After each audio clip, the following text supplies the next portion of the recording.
From AccuWeather.com, this is AccuWeather Daily, a brief host-read article. It's weather news in a nutshell. The December solstice marks the start of astronomical winter across the northern hemisphere.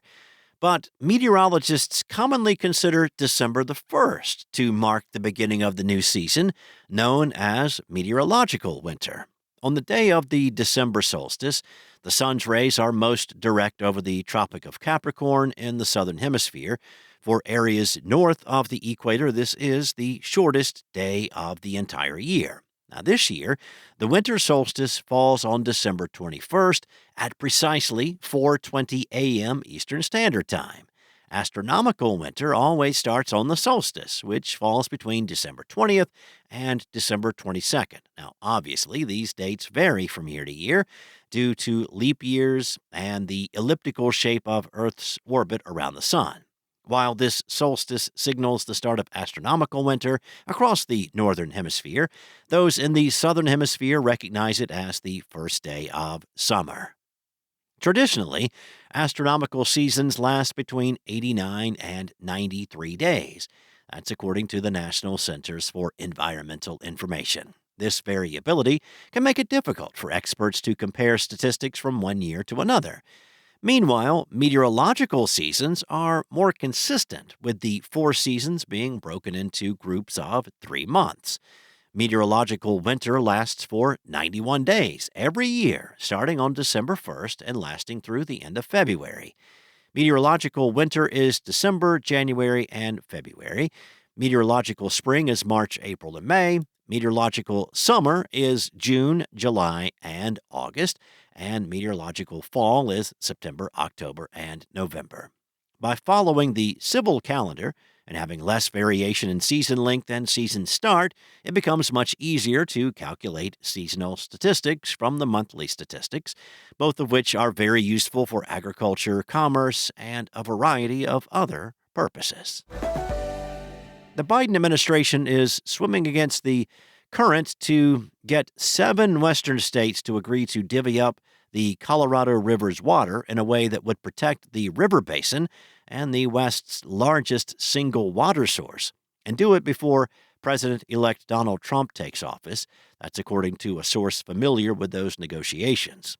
It's kind of a Hail Mary to save the lifeblood of the West on President Joe Biden's watch and create a sustainable plan to provide drinking water for tens of millions of people, irrigate America's crops, and power homes and industry in the years to come. But getting all states and stakeholders to agree in just a couple of months how much water they could be entitled to for decades is extremely doubtful, if not impossible. The Biden administration's long-shot goal is the latest move in a water showdown that has simmered for years between states as the West becomes more arid and its water-guzzling population explodes. Recent winters have brought much-needed rain and snow, and states have conserved billions of gallons of water. Still, scientists warn the basin remains in a downward spiral. Rising temperatures have sucked more than 10 trillion gallons of water out of the river system between 2000 and 2021.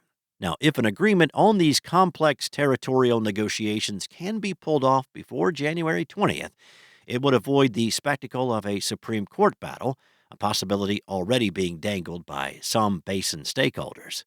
But after months of disagreement, the 7 states that surround the river, plus the surrounding tribal nations, remain far apart.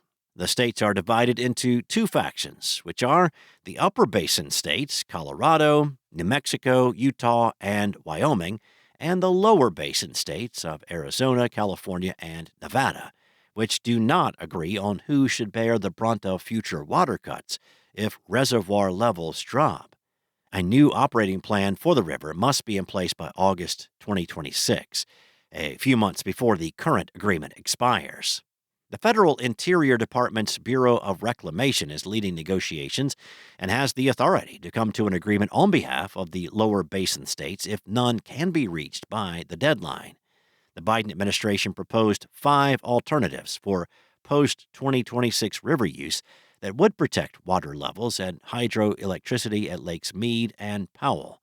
which generate energy at the Glen Canyon and Hoover Dams. Those options will be reviewed by federal officials as part of a formal process while state negotiations continue to play out. That's all for now. You can find more stories and regional forecasts at AccuWeather.com, and for your local forecast at your fingertips, download the AccuWeather app. Enjoy the rest of your day, and I'll be back tomorrow with more from AccuWeather.